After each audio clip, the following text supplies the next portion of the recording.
Brilliance Audio.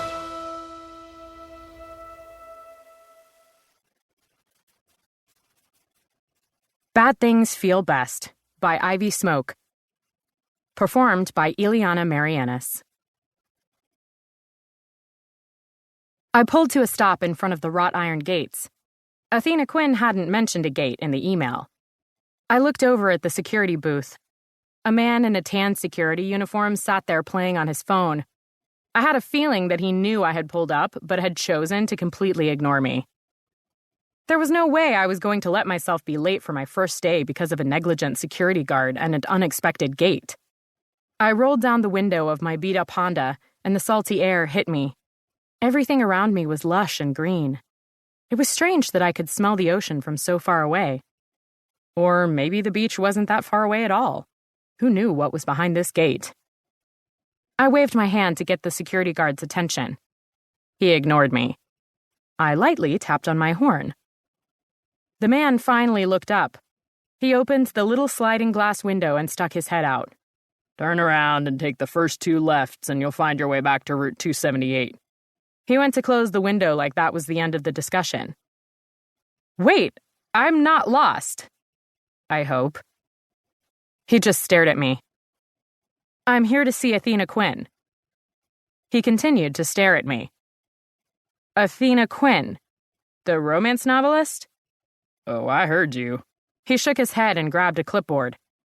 Do you have an appointment? Yes. Well, no, not exactly. But I'm her new assistant. I'm moving in today. She is definitely expecting me. What's your name? Hazel Fox. He checked off something on his clipboard. Well, Miss Fox, you're in for quite the surprise if you think you're going to see her. I frowned. What did that mean?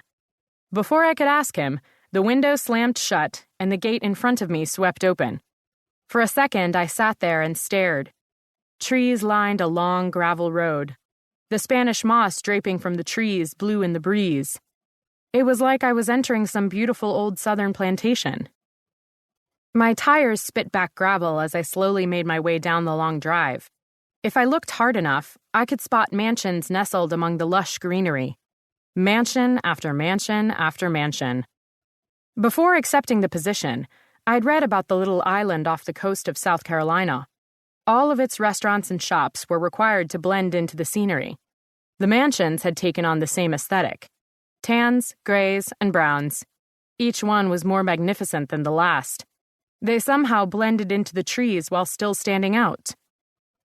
I passed one mansion with a huge turret on the side and smiled. I'd dreamed of living in a house like that one day.